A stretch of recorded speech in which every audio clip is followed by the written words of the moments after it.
Gurunatha Jaya Gurunatha Om Gurunatha Jaya Gurunatha Om Gurunatha Jaya Gurunatha Om Gurunatha Jaya Gurunatha Om Gurunatha Jaya Gurunatha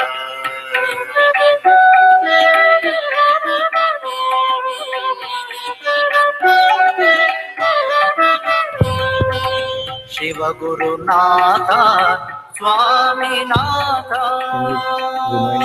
Can you cut the Windows Media Player? Thank you. Hari Om. It's been a long while. I think the third attempt. Earlier 2 attempts got self-cancelled. So let us begin.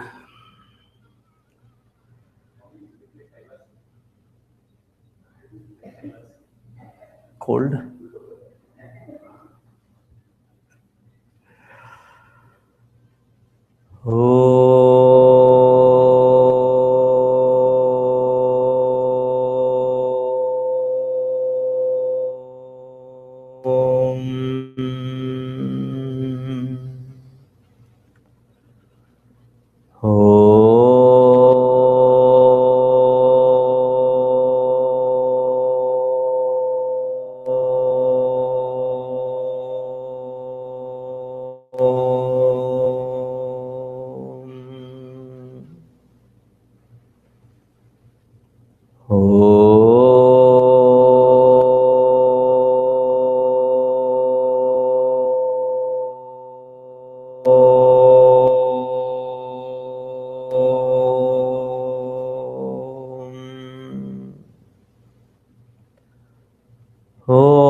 Sahanavavatu Sahanau Bhunaktu Sahaviryankaravavahai Tejasvinavadhitamastu ma vidvishavahai Om Shanti Shanti Shanti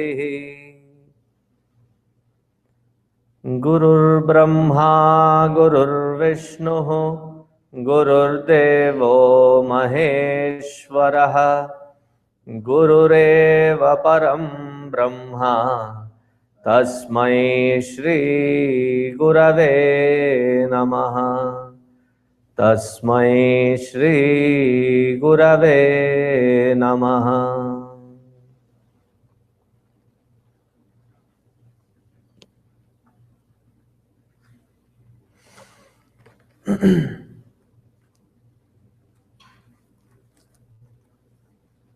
In our journey to understand Rudra Prashna,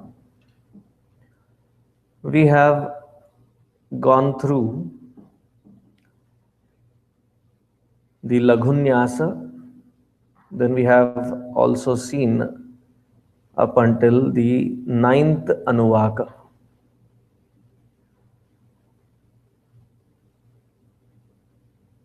Vichinvatkebhyo nama anirhatebhyo nama ami vatkebhyaha. So before I start, if you are already started feeling the freezing effect, maybe you can change the thermostat.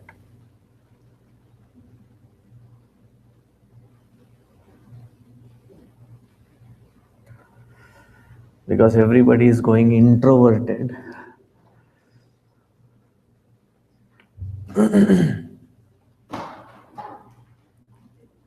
No, the thermostat is here. Hi. Shri Krishna.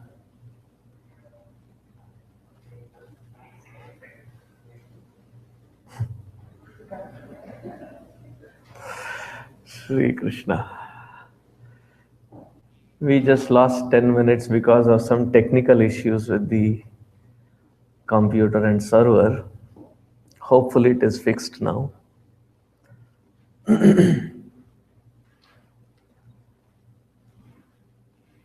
This 10th Anuvaka has 12 mantras, and many of these mantras have their own dhyana shloka as well. So we will not read through the entire 10th Anuvaka, but we will take one mantra at a time and go through the dhyana shloka, understand the dhyana shloka, and move forward. In the 9th one also we had a similar thing, wherein we had the entire Anuvaka, entire paragraph had different rik or mantras, and each rik or mantra had a different dhyana shloka. So the 10th Anuvaka, the first mantra, so just so that you are on the same page, it will start with Drape Andhasaspate Daridranila Lohita.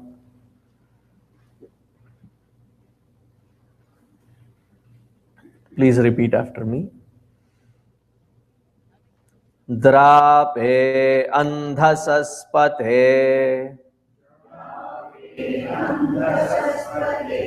Daridranila Lohita. येषां पुरुषाणामेषां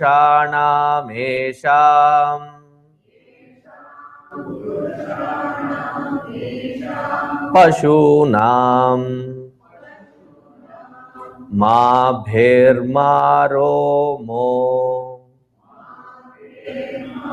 रोमो येषां किञ्चनाममत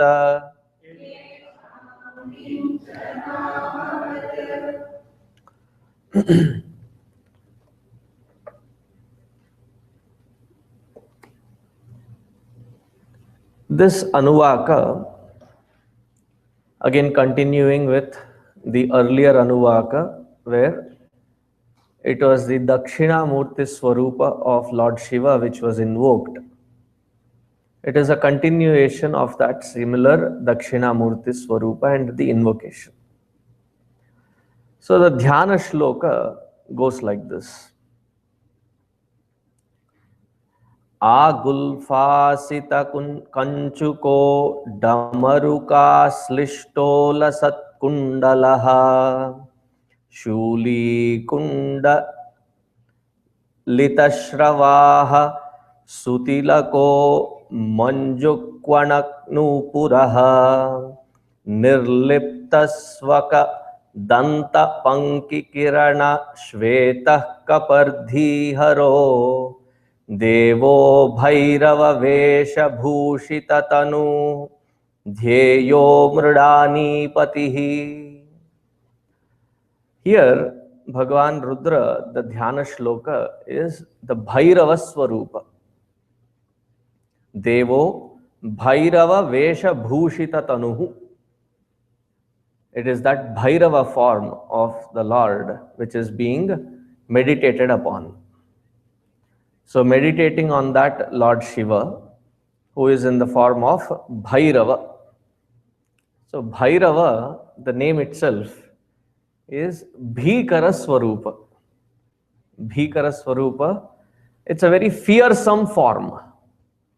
So meditating on that Bhairava, on that Lord, who is of a very fearsome form, whose head is smeared with the sacred ashes.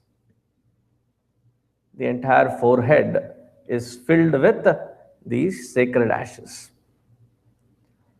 Who is wearing the ankle length ochre robe. So from the waist down is the ochre robe. Some translate it as crimson, some translate it as red, and some translate it as the ochre robe. And since it is in invoking that Bhairava in the form of Dakshina Murti, and Dakshina Murti is the Yati Chakravarti. Yati Chakravarti, the one who is invoked by the sannyasa. Yati. Therefore, I would say it is the ochre robe. On one hand, he is holding Dhamaruka Slishta Lasat Kundalaha.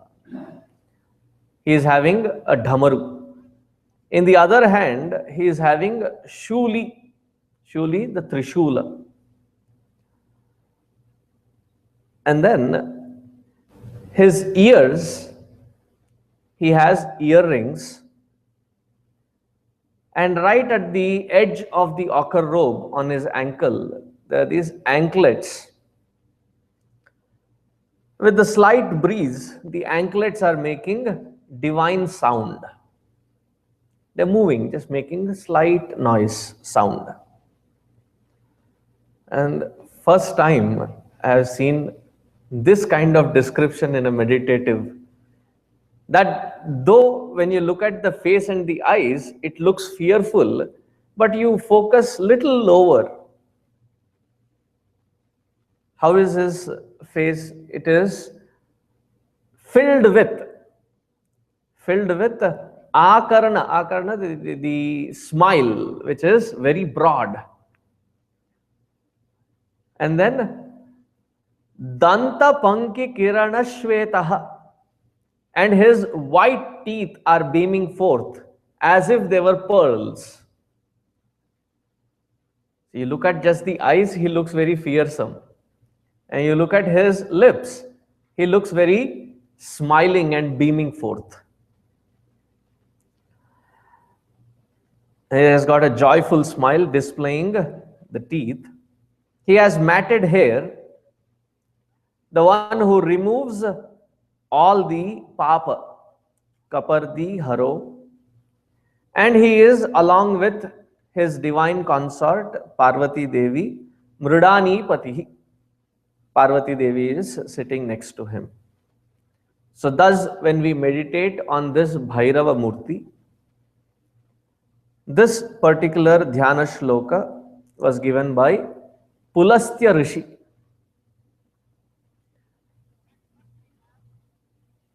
And the chanda that it is in a very different chanda, not that regularly used. The meter is Astara Pankti Chanda. And the Devata that is invoked is Bhairava Rudra Rupa Devata. Now, when this particular mantra, along with this Dhyana Shloka, meaning chanting this Dhyana Shloka and visualizing that Bhairava Murti in our own heart, if one chants 10,000 times for 48 days, fasting as a discipline, surviving only eating once a day in the evening or at the night, eating only fruits. So 10,000 times, 48 days, fasting for 48 days, living on one meal which is fruits. One gains mantra siddhi. Mantra siddhi, that with this mantra we can attain lot of things. Mantra siddhi. But the tapas is for 48 days.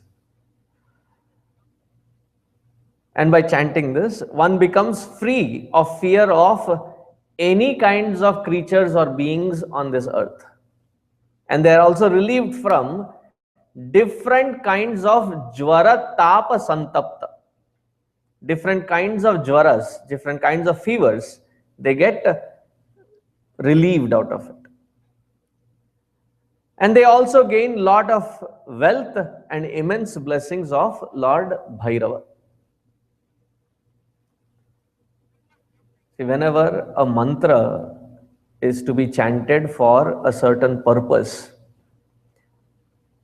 now chant it as a shloka, chant it as a regular, daily morning you keep chanting. That is one thing. But to chant it as a mantra for certain ishta kamya siddhyartam. Whenever there is kamana, nishkama, the impact of the mantra when you don't follow its nitty-gritty details that are given, you still are protected. But you invoke the same mantra for fulfilling certain desires, then one has to be careful with the mantra. Careful with the mantra, its pronunciation, and the instructions given. It has to be 48 continuous days. And every single day you have to chant 10,000.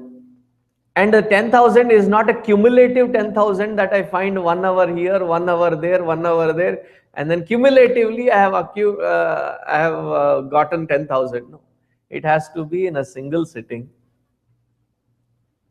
Now imagine if you have to chant this 10,000 times, you will not have a breakfast break or a lunch break or a chai nashta break, nothing. So you will be chanting this for a long time, long period. It is not just chanting this dhyana shloka. Along with this dhyana shloka, the mantra also has to be chanted. That is when it will have its karya siddhata. That for which the mantra is being invoked can be accomplished.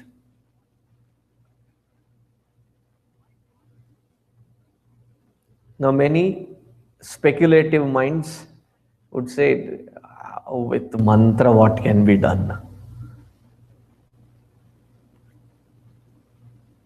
Now, do not brush it aside because lack of faith or lack of belief. Mantra is sound. And with sound, there is so much of impact, so much of influence,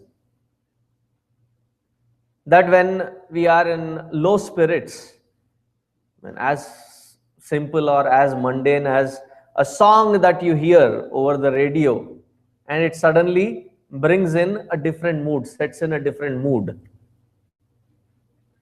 Just a mundane song.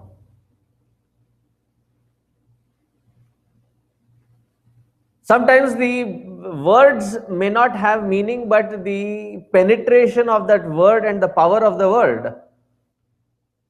The child is rushing towards something very dirty and is crawling all over the place, and you look at the child and you don't even say a word. You say, You look at it.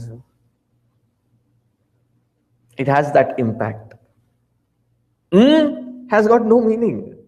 Has a power, and that power has impacted that kid.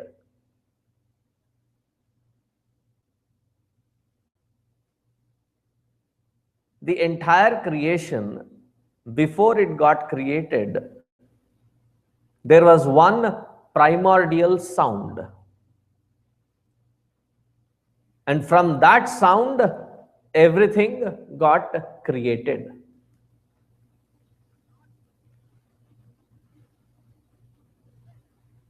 Recently, I have been reading papers, at least 2 different papers. One released by the NASA. They have compressed the frequency of the sound emitted by the sun. And they found that it resonates with Om.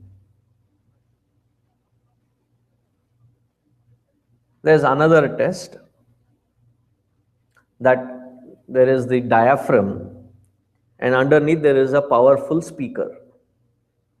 You make sounds and the speaker emits those sounds, and on that diaphragm there are these magnetic filings or particles, fine particles.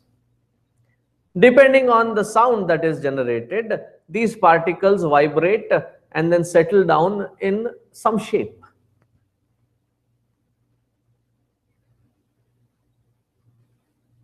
When Omkara is chanted,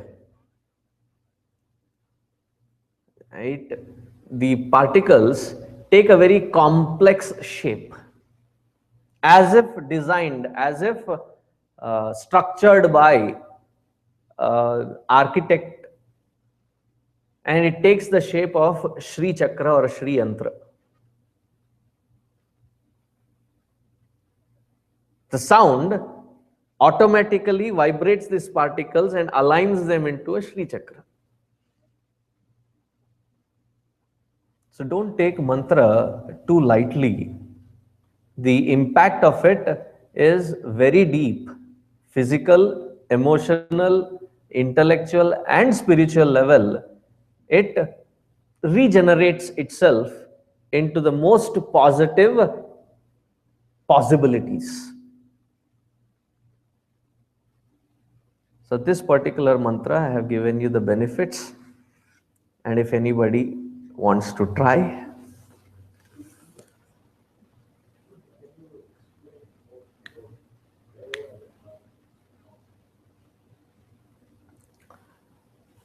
Bhairava is the aspect of Lord Shiva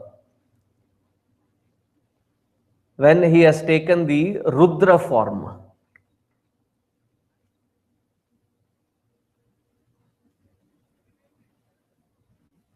When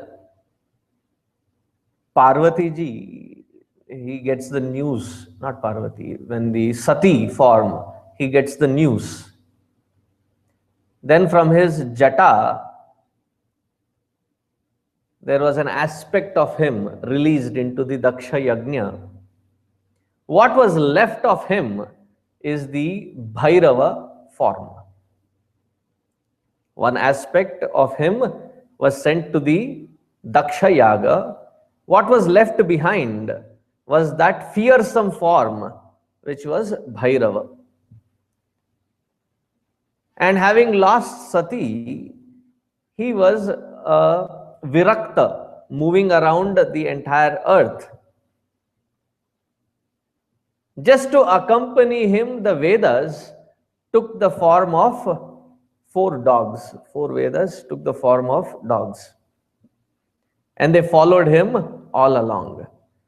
That is why wherever we see the Bhairava form, that Bhairava is usually having a dog accompanied. And that dogs are, though they have taken a physical form as a dog, but they are the Veda Swarupa, that is Bhairava. Dakshinamurti, Lord Shiva, his avatars, when we see the Vishnu Swarupa and his avatars are enumerated. But whenever Lord Shiva takes avatara, he takes the form of a teacher. And the first very avatara, first form that he had ever taken is this form of Dakshinamurti. And this Dakshinamurti is also referred to as Sadashiva Rupa, Adi Guru. Therefore, when we chant, we say Sadashiva Samarambham Shankaracharya Madhyamam Asmadacharya Paryantam Vande Guru Paramparam. So it is that Dakshinamurti as the Adi Guru. And who was his students? His students were the Sanat Kumaras, 4 of them. And Sanat Kumaras, in Hindi I would have to say, paunche hue log the. They would have a constant interaction with Narayana. They would have a free entry into Vaikuntha. They are globetrotters. They are actually cosmic trotters. They keep going through different lokas, different bhuvanas. And they found this Adi Guru sitting under the banyan tree. And they sat in front of him. Because of the preparedness of the Sishya, the Guru had never had to utter a single word. Just by mere presence or being in the presence of that Adi Guru form, all their questions, doubts got clarified, and they were in that silence. And that is what is referred to in the Dhyana Shloka of Dakshinamurti Stotram. Mauna Vyakhya Prakatita Parabrahma Tattvam Yuvanam. And Gurudev's translation of it, He says, there was an eloquent speech of silence. And as somebody put it, if you cannot understand the silence, what can we understand the words? So that Adi Guru, who has taught right in the beginning of the creation to the Sanat Kumaras, and through the Sanat Kumaras, various other Sishya Paramparas. Therefore, we refer to that form of Dakshinamurti as the avatar of Lord Shiva, as the first Guru in this creation.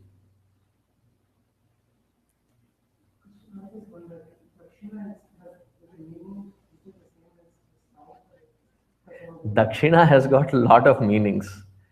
Yes, one meaning is south, one meaning is giving charity, Dakshina, giving charity. So here he has come to give the charity of the knowledge of self. Now, when you are giving charity, it is in spite of the lack of qualification as a Sishya. He pulls us up to that level, delivers it, and gives, which is an aspect which we'll be seeing through this. Drarpe andhasaspate daridran nila lohita.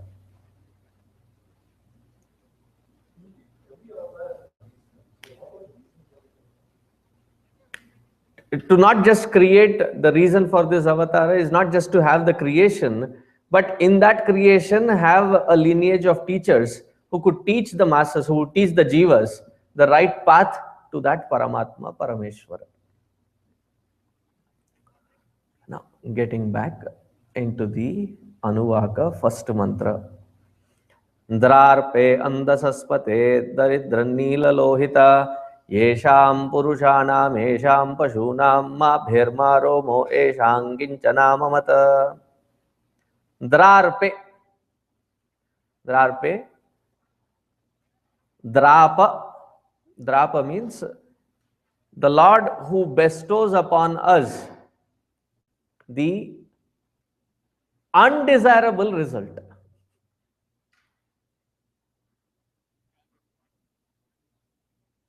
Very strange way to invoke him. So just reading the meaning will not suffice. The explanation has to go along with it. And Drape becomes the vocative case of Drapa. So therefore, O Lord who bestows upon us that which we consider as undesirable result. Andhasaspate. Andhasa means food. Atti anandena iti andha. Now please don't look at that word from Hindi.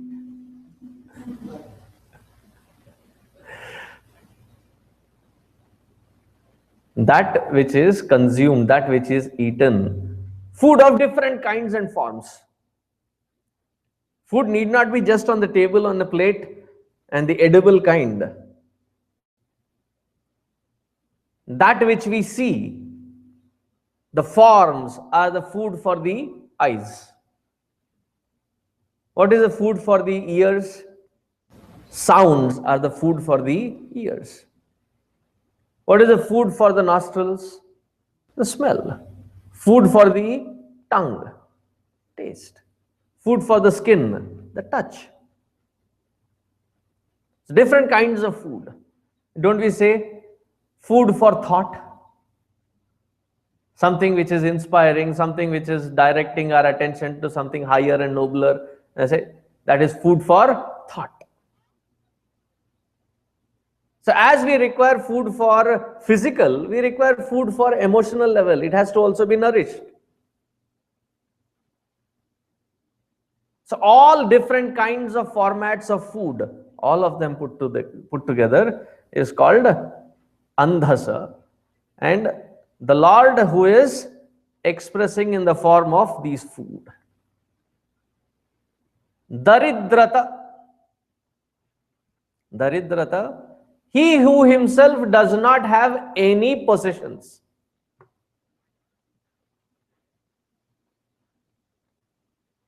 He who gives food or expresses as food himself has got no possession at all. So from a worldly standpoint, when we look at him, and that is why many a seeker are automatically drawn towards Vishnu than to Shiva, because the bhakti starts from the prasada.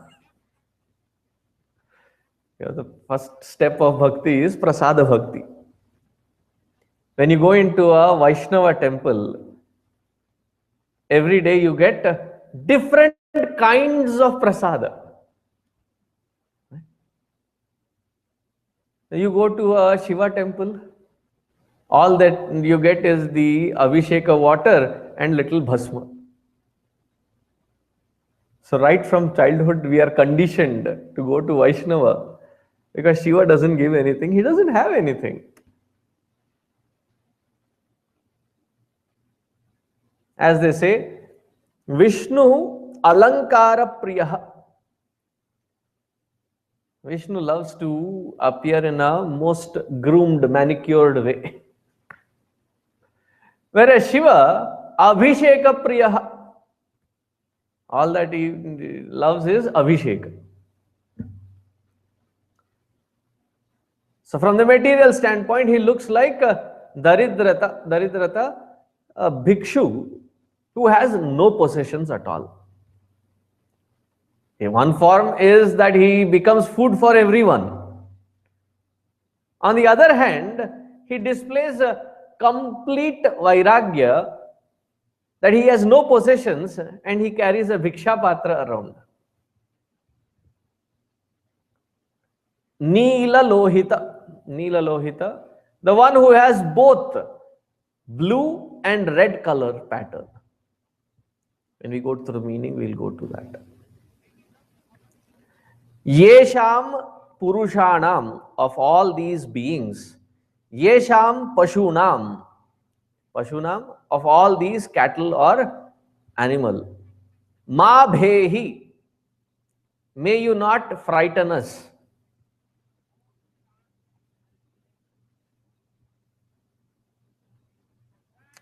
Ma Bhehi, Maro, there is a avagraha there. So when you do Sandhi Vicheda, it should be Ma Araha. Ma Araha. Do not, may you not destroy. Ma-u. The mo, again Sandhi Vicheda, ma-u. May you not. Yesham kinchana amamata.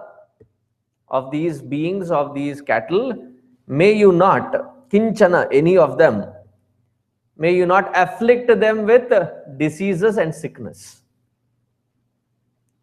Amamata. So concise meaning would be, O Lord, giver of undesirable results, the Lord of food who has personally no possessions for himself, who is colored in a pattern of red and blue, may you please not frighten the beings and cattle and let them not get destroyed or be impacted by sickness and disease. This would be the generic meaning. Now let us dwell deeper into each word. Drape. Drape. O Lord, who gives undesirable result. What is the undesirable result? And when we are looking at the undesirable result, it is not an action performed and an undesirable result of that action that we are seeing. The origin of all this. What is the undesirable result? The most undesirable result is being this jiva and being embroiled into this samsara. That is the most undesirable result. And we seem to be quite an expert at punarapi Jananam punarapi maranam. Punarapi janani jathare shayanam. Constantly going through these cycles. We seem to have found an expertise in that. In the Aitriya Upanishad,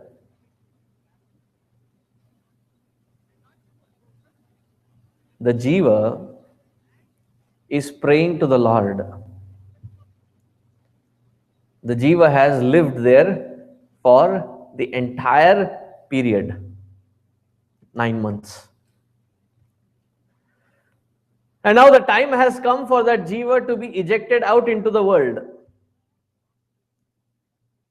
And he's cringing.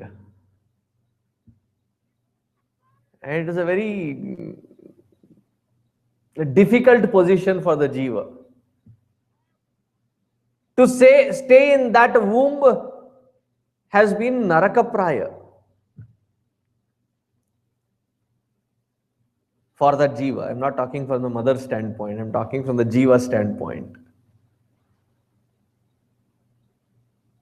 And the possibility to get out into the world, it is like from the pan into the fire. So there he prays to the Lord. He says, "O Lord, that wisdom that I am having here, may I not forget it as I get out into the world and get sucked into that conditioning, forgetting this wisdom that I have gained in the womb. Such that may that wisdom protect me from getting into another womb of any kind.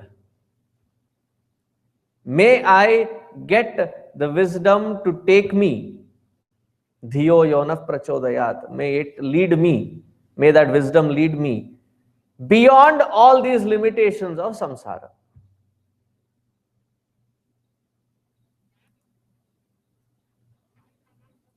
Drape. Now, how does he become the giver of undesired result? It is not as if he is picking each jiva, putting into the womb and then pushing them out. It is as the Ishvara of this entire Srishti, entire creation, who is born where and as what, depending on what kind of karma that we have performed. Where will we land? That schematics, that matrix is designed by that Parameshwara. Because of whose design, we land where we are. As much as we look at our own children and say prarabdha, as much as the children are our prarabdha, we are their prarabdha as well. To have that kind of children was what our karma yielded. And the children to grow in such environment, their prarabdha brought them there. Not a second late, not a second early. It has to happen in that right moment. And those factors have to be gathered to create that environment for that possibility to unfold. Why go any far? Just this environment. 3 months ago, we tried this particular Anuvaka, it got cancelled. 7-8 months ago, it was again, it was an unusual winter or something, and then it got cancelled.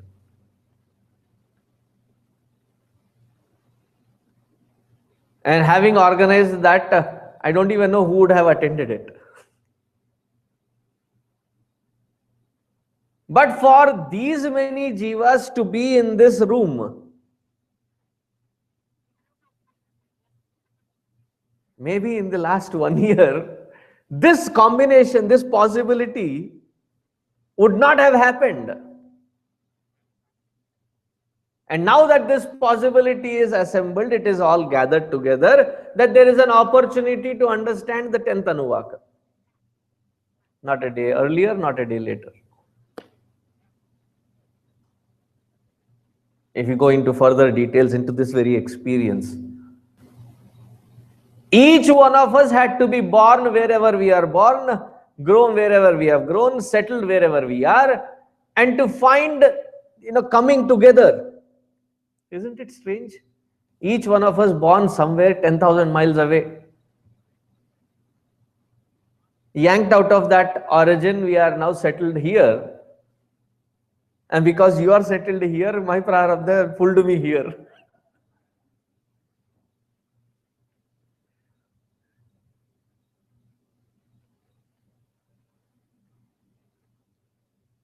And all these experiences that we have gone through had to come to this culmination, had to have this experience. The one, this schematics for each experience to unfold for each person. Individually for you, I am the only one as your prarabdha. As your prarabdha to teach this Rudram today. You may call me your collective prarabdha. But for me at the individual level, this collective is my prarabdha. It could not have happened any otherwise. And the one who organizes all these jivas and the movements, not just the jiva, even the inanimate to happen, to coincide at this point of time and space, the one who organizes this is called Drapa.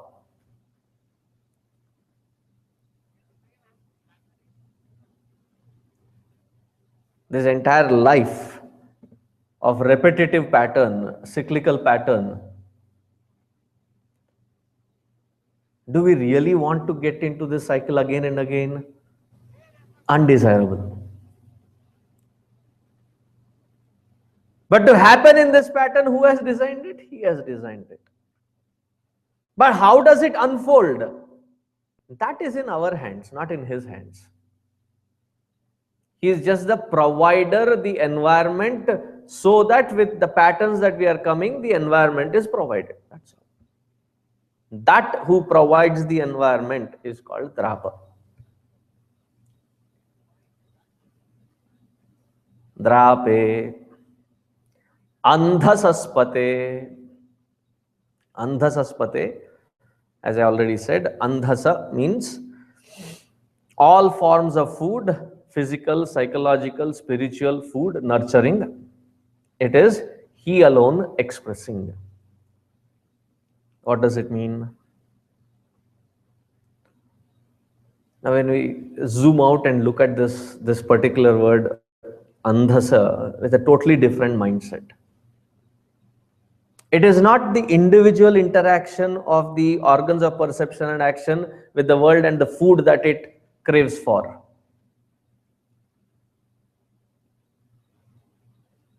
The entire gamut of experiences as they unfold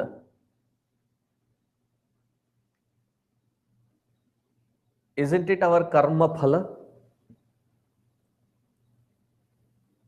That who provides this food of karma phala, we do actions. So many variations in each action. The intensity, the intention, the sattvikata or rajasikata or tamasikata,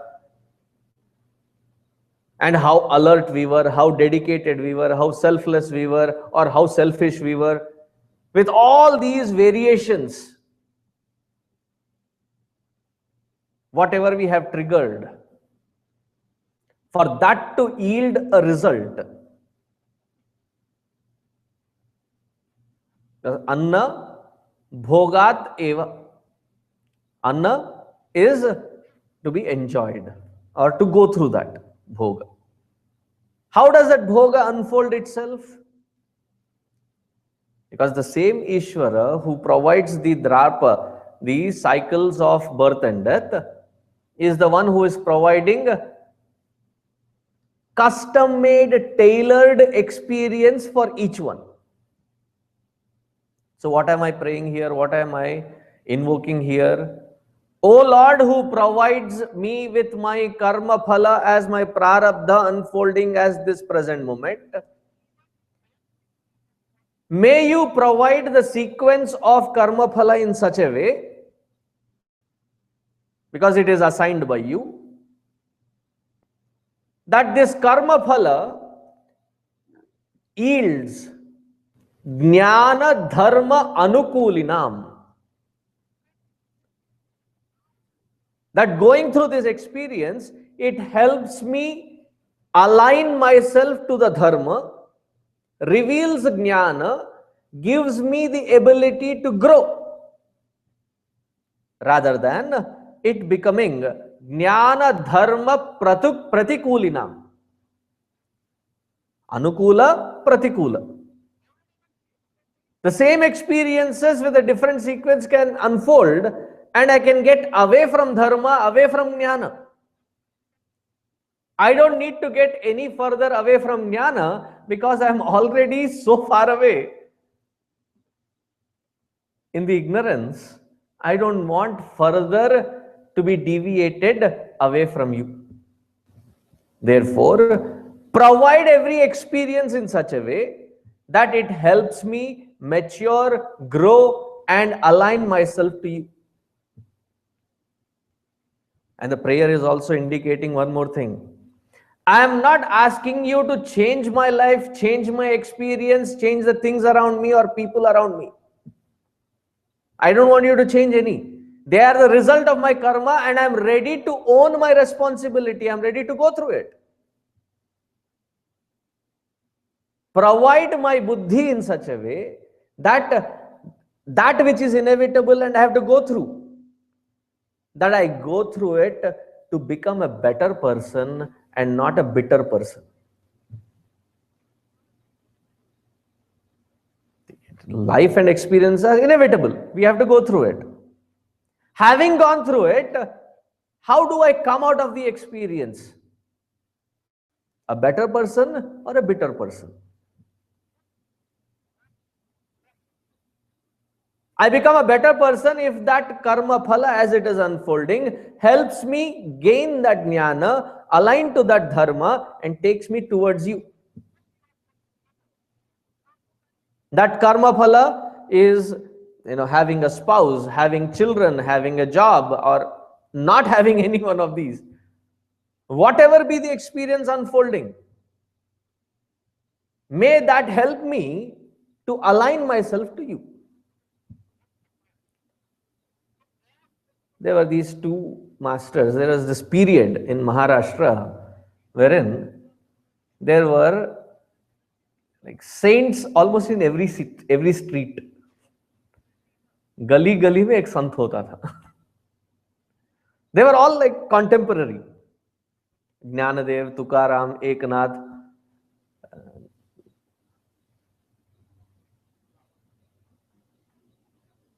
There were two, Eknath and Tukaram, I think. They were married. I almost, mess up the... One of them had a wife who was so bitter that he was always focused on his sadhana, his dhyana, his puja, his Vithoba. Vithoba is that Krishna of Pandharpur. That she was disgusted with it and she would constantly... Whose wife was it? Tukaramji's wife.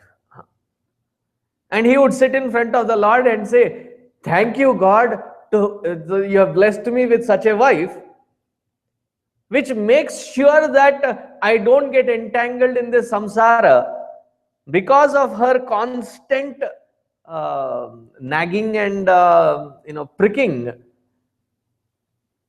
I get disinterested with the world, and the only thing that I'm interested is you.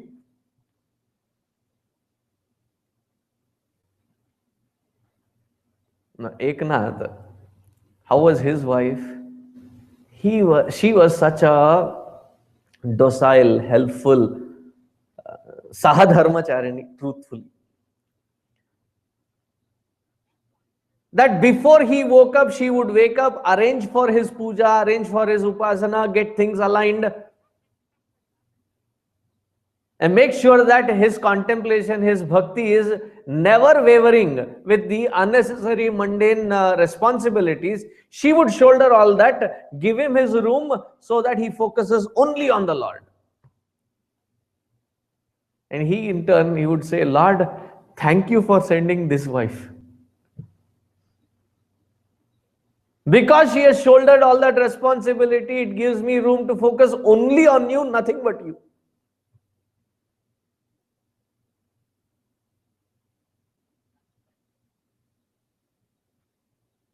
Now, how we see it and how we use it, use the situation, is it to align ourselves to the Lord or to get deviated?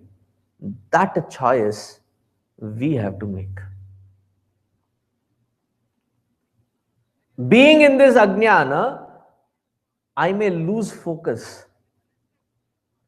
So, O Lord, andhasaswate, you are the boss of all this which is being enjoyed as the prarabdha bhoga.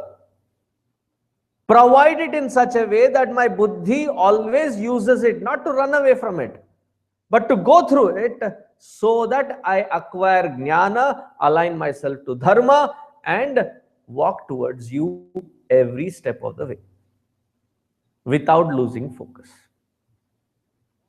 Drape andhasaspate daridrata. Daridrata. Oh Lord, you are absolutely nirlipta. Nirlipta, it is from this word the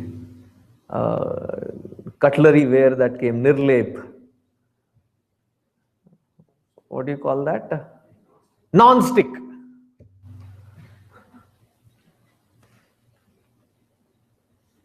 Nirlep. That which does not stick to anything. And that nirlep that they are selling is carcinogenic.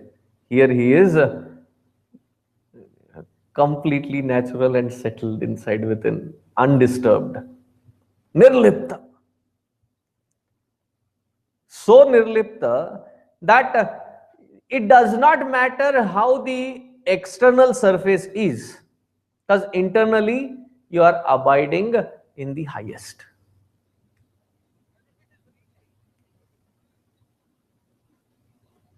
External doesn't matter.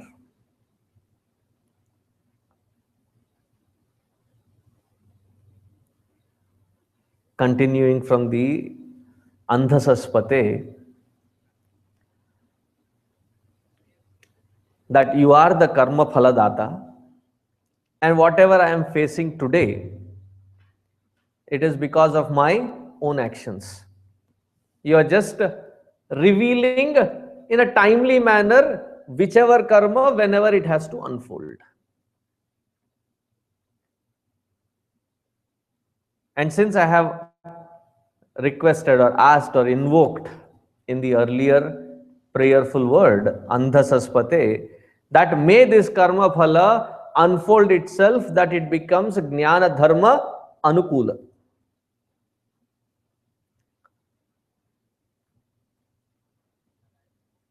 As it becomes jnana dharma anukula,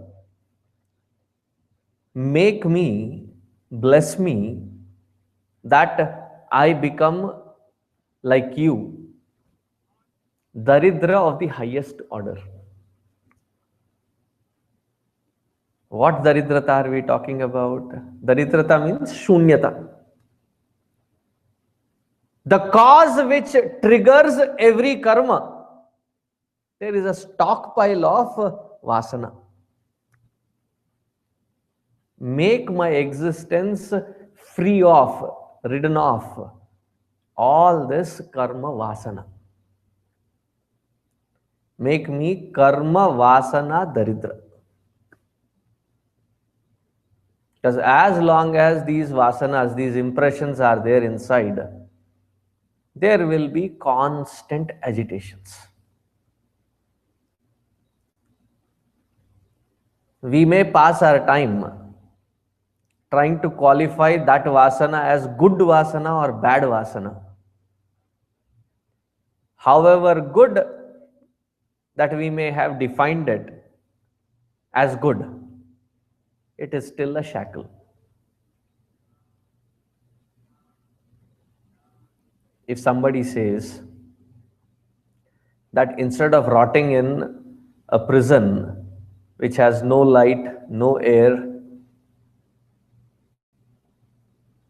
and with the iron shackles all around, let me provide you a prison with golden bars, shackles made of gold, with enough sunlight and sky that you can see.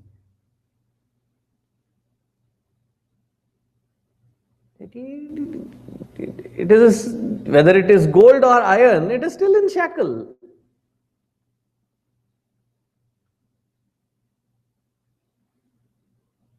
No vasana, however good we may claim, is good enough because it finally ends up being something which binds us. It's a bondage.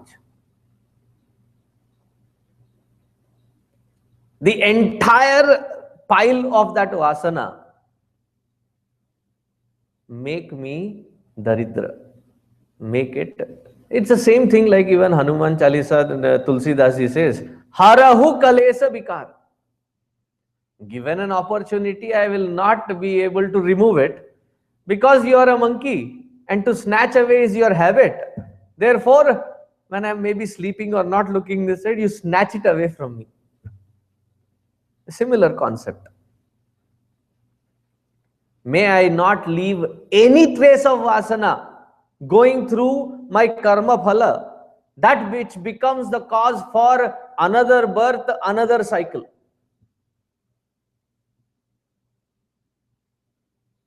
I am turning towards you and invoking you as that bhikshu, daridra. Because the aim is to go through this life today, here, now, such that it is only for expelling the existing karma vasana and not to create and generate more pile on the top of already what which exists.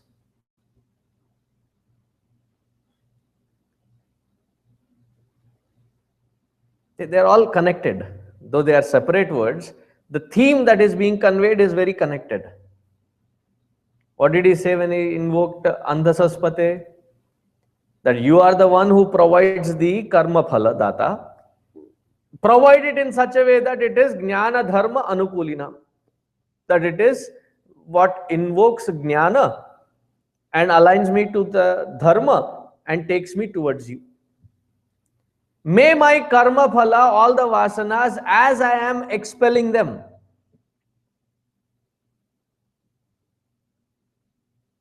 may they not take me away from you, but every single effort of expelling that vasana take me closer to you.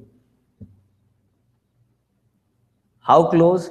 That there is no more vasana, trace of it left in my heart. In Hindi they say, na rahegi baas, na bajegi basuri. If there is a cause, there will be a effect. If that cause itself is annihilated, there is no more scope of further birth and death. In fact, that is called moksha. That is called liberation.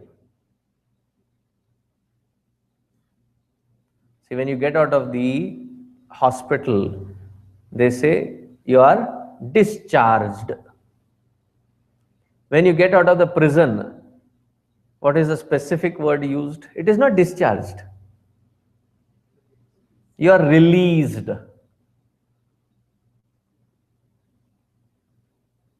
So what does moksha mean? Moksha means to be released from, liberated from.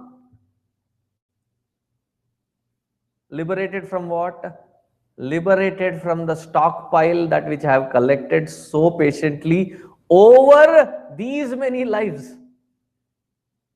May this life be well utilized in expelling all of them meticulously. And in that effort, may I not create newer patterns of vasanas. I'll give you a bold thought. Are you ready?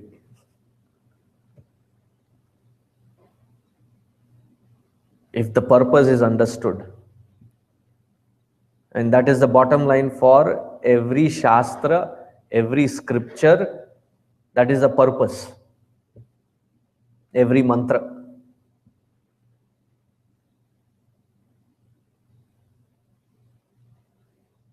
That there are vasanas which are vikara.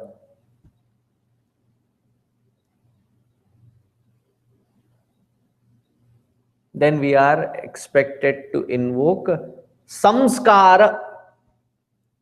Samskara to wipe that vikara. And having wiped out that vikara, what did we do with the samskara? Not get attached with it and create an ego of that samskara again. Even that samskara has to be washed away. If it is becoming too difficult to understand, a simple example: stain on a cloth. See, if somebody is working in a car garage and that suit that they wear, it is so stained that wherever they sit, they don't need to pay attention. They can sit wherever. After they get up, is others who have to sit have to clean it up.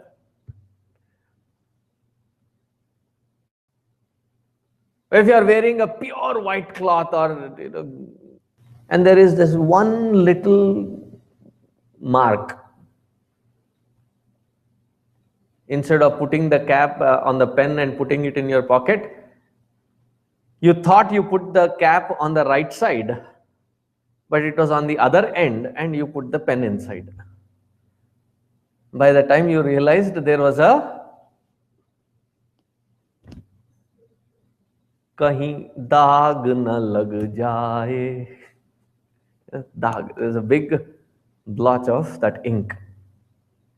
Or whatever be the stain. That stain is called vikara. How do you remove the stain? Different stains, different stain removers. If there is, say, blood, like you have a paper cut or something and you don't realize it, and it got smeared onto your cloth. What is the easy way to remove that blood stain?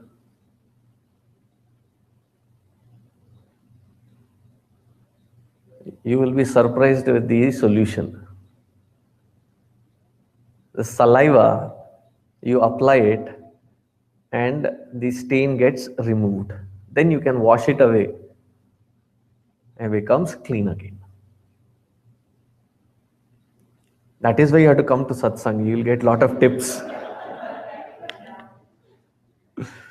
I knew, because several of you immediately put their head down and started scribing it. अरे ये भी होता है, पता ही नहीं था. If there is an oil stain, put some talcum powder or even atta powder. It absorbs all the oil. Apply a little bit of soap and it is clean. So when there is a stain, there is a stain remover. You apply that stain remover. Having applied that detergent, that stain remover, what is the next process? You wash in such a way that both the stain and the stain remover are removed. Isn't it? Unless you are a germophobic individual who, instead of washing the hands with the clean water, they keep putting that liquid. My hands are clean now. What happened to that which was already there? You added something more. Oh no, but it has killed.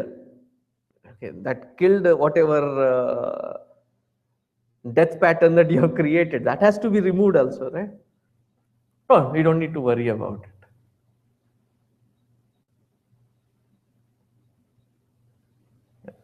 The stain and the stain remover has to be removed.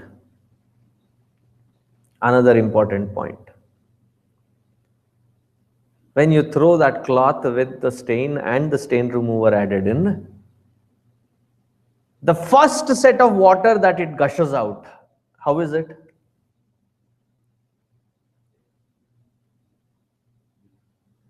It is dirty water, murky water. Do you cry? Oh, yo, so much of dirt. No. Do you? I mean, I assume. Okay, good. You don't. Similarly, when you sit on the seat of dhyana, japa, upasana, there is a lot of dirt that is churned out of our heart. Looking at that dirt, I don't know. Until I did my dhyana or japa, I never had such things.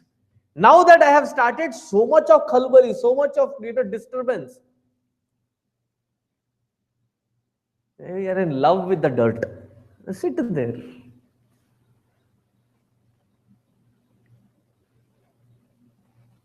There will be a lot of dirt that will be churned out. All that you have to do is observe it, get away from the system.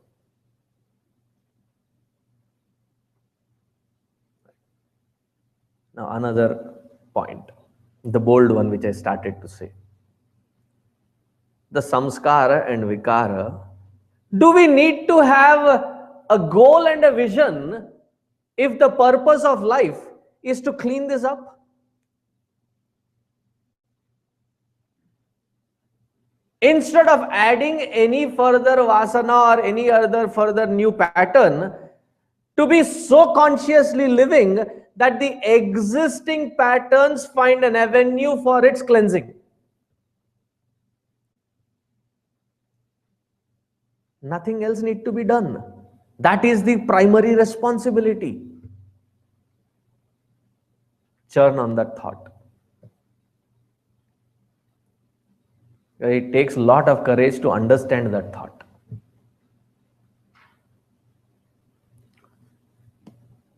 Now continuing, Neela Lohita. Neela Lohita. Neela is the aspect of the Lord. Purusha. And his inseparable other half, other aspect of him is Lohita. Lohita, the red color.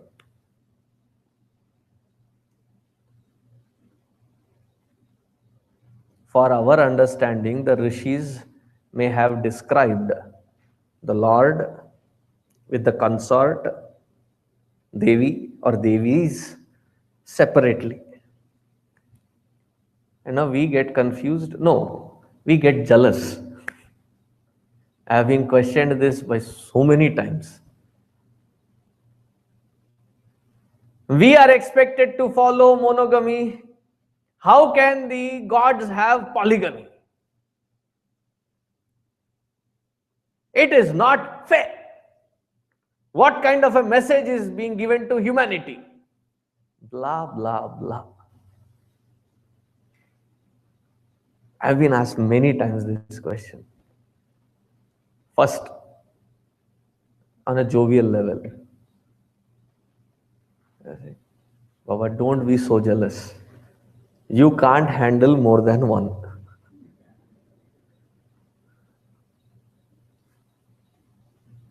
It takes Bhagavan Krishna to have 16,000 plus and still have a smile on their face.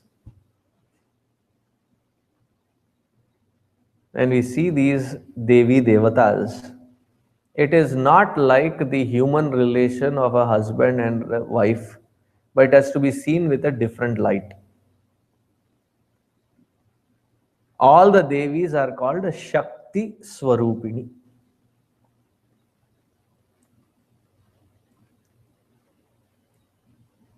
Now bringing it to our individual level, Shakti can be translated as skill, talent, potential. Are we not endowed with multiple skills, potential, and talent? Are we only with one talent? Now, we may choose to use only one talent, but does it mean that we are only having one talent, one skill, one potential? We have multiple of them. My skill is to speak. I'm saying it skill, but it is my vasana. It's to speak. Can the speech be separated? It is inseparable aspect of my existence. Similarly, when we look at the Devi Devatas, Brahmaji's job description is to create. And in order to create, what is the Shakti that he requires? Is knowledge, wisdom. Therefore, knowledge incarnate is Saraswati Devi, who is his consort, his Shakti, inseparable. In order to maintain that which has been created, what do we require? Not just money, but lot of resources. See, as long as you were in the apartment, the only phone number that you had to remember was the management maintenance department.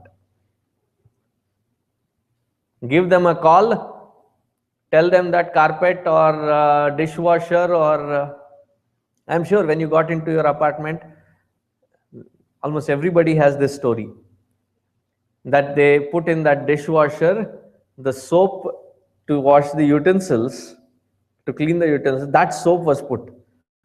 And what happened to the floor? Foamayam Jagat.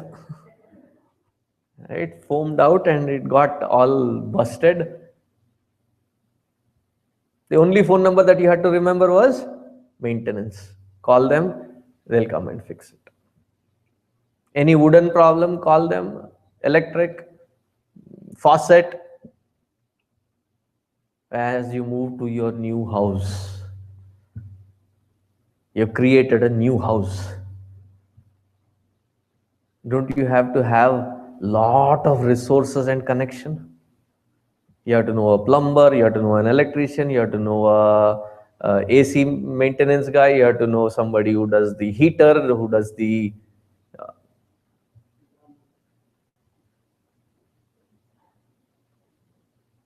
and then finally you end up becoming the handyman of the house. Right? To maintain, what does Vishnu require? Resources. Dhana Lakshmi, Dhanya Lakshmi, Santana Lakshmi, Saubhagya Lakshmi, Vijaya Lakshmi, Sri Lakshmi. There are plenty of them. The 8 are most important. They're inseparable. So the Ardhanarishwara is the form wherein that inseparable aspect of Paramatma with his Shakti is displayed. Neela Lohita. Meaning, I am worshipping that Lord, though externally he appears Daridra, but he is internally endowed with entire Maya Shakti. Is it at his disposal? Neela Lohita. Thus, the one who is endowed with all these qualities, what is my request? What is my prayer? Yesham Purushanam, Yesham Pashunam, Mabhehe. Mabhehe.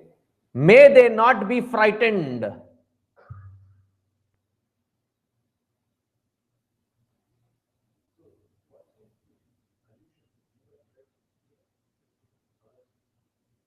Blue is the color of infinite. And red is the culmination of the entire totality. Therefore, it is recognized as that red color. In fact, molten golden red color is Lohita. And that Paramatma being infinite still houses his Shakti, which is red.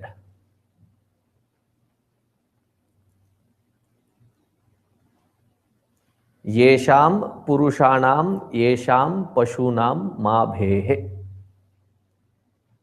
May you, the one who has all these qualities and attributes, not frighten my people and my cattle. It's not just a prayer for me, but for all of them as well.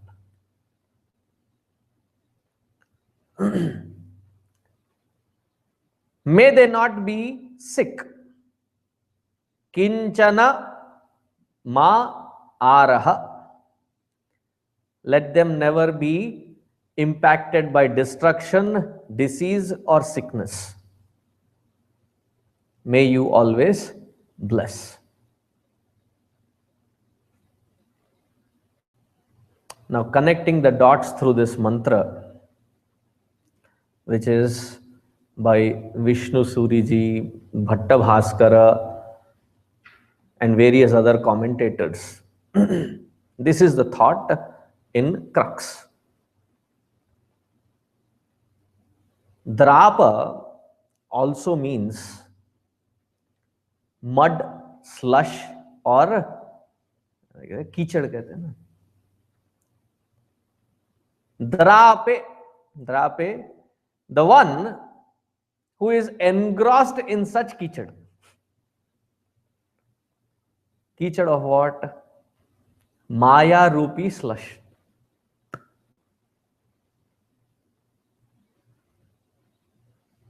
Drapa, the one who is Maya Shabala Brahma.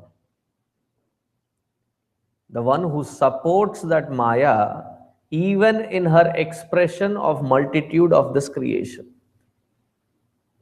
As though smeared by that Maya, but it is not that he is smeared, he is the one who is supporting that expression and expansion. Now you are Mayapati, and I am Maya Vidhina. I am lost in Maya. Therefore, I am invoking you, O Lord, that in my own ignorance and stupidity, it is so easy for me to be lost in this Maya. You are that Mayapati. Therefore, guide me through so that I can get out of my ignorance. And who is it that can take us out of ignorance? Guru.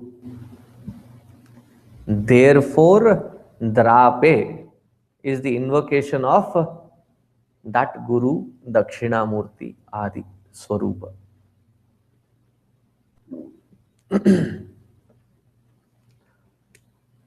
Drapa also means space. Can the space be contaminated with goodness or badness? For utility purposes, we can get into a house or the ashram and say, lot of vibration, good vibrations. That is the feeling that we get. But the space in which the ashram is, the space in which there is something else, do you think the space gets impacted by anything that happens in that space? I'll contaminate the space with color. It'll land and fall down, and the space is still remains the same, pure. We cannot contaminate it with smell. We cannot contaminate it with anything. Drapa, though you support Maya, you are uncontaminated like the space. And the only one who can take me out of this contamination of samsara, to get away from my ignorance, is the Guru. Therefore, I invoke as that Guru, Dakshinamurti, in the form of Drapa. Andhasaspate.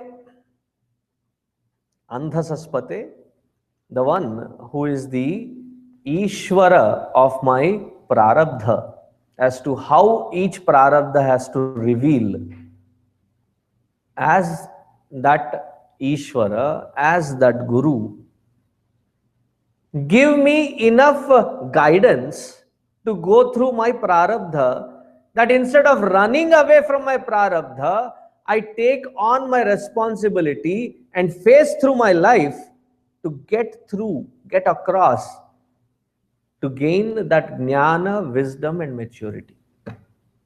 Therefore, Andasaspati again becomes Dakshinamurti Swarupa.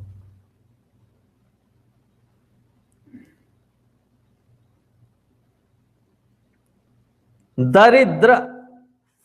Daridra, one of the forms of Lord Shiva, is the Bhikshatana Murti.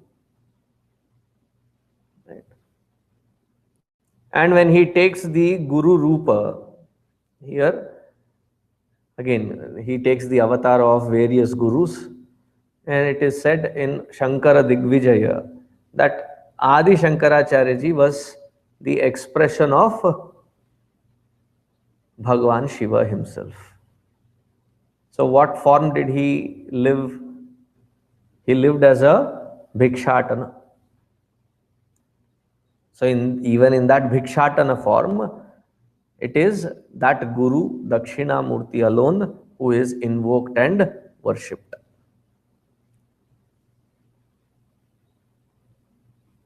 Though outside you look like a bhikshu, inside you are reveling with every aspect of Maya under your own control.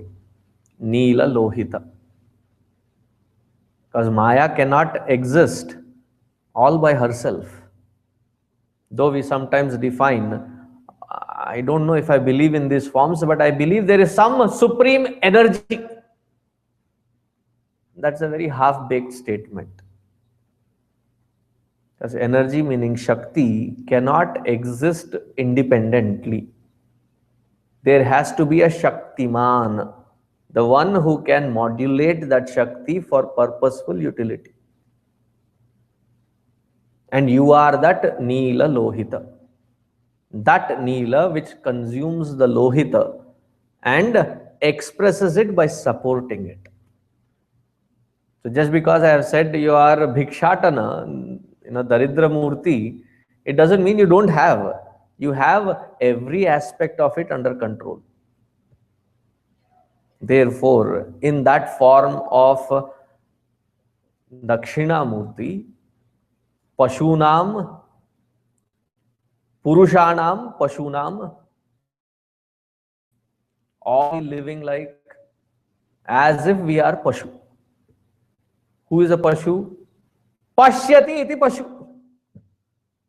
We don't need too many distractions. In the Satya Yuga, Treta Yuga, Dwapara Yuga, we need that, Rambha, Urvashi, Menaka, all these distractions to come down and distract us. For us, no such extra distractions are required. Open the eyes, there is enough distraction, we get distracted. So for us Jivas, Purushanam, Pashunam, please do not test us, please do not frighten us with Kama, Krodha, Lobha, Moha, Mada, Ityadi. In the Yati Rupa, bless us with Abhaya Dana. In the form of Guru Rupa, bless us with Vairagya. In the form of Shiva himself, bless us with Bhakti.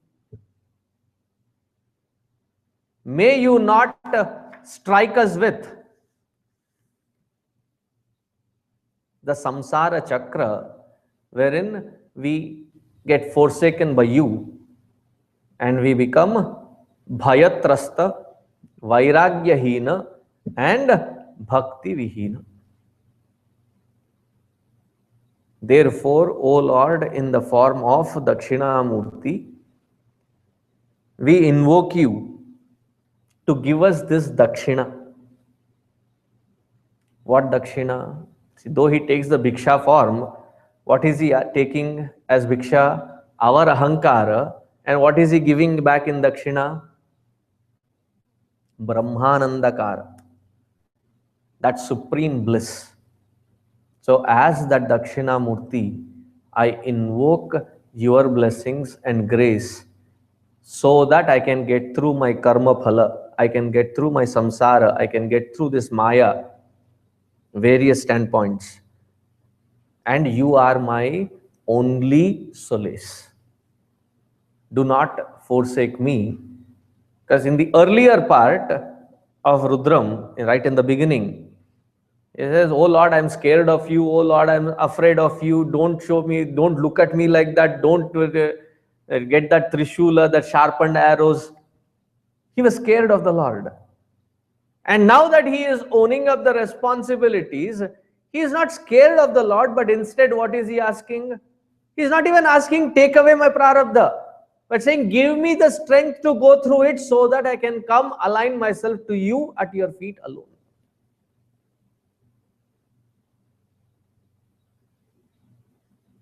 And who can remove that ignorance? Only the Guru. Therefore, each one of these terms is an invocation of that Guru form, Guru Murti only. We'll continue tomorrow. Om Purnamadaha Purnamidam Purnat Purnamudachyate Purnasya Purnamadaya Purnameva Vasishyate. Om Shanti Shanti Shanti. Harihi Om Shri Gurubhyo Namaha. Harihi Om.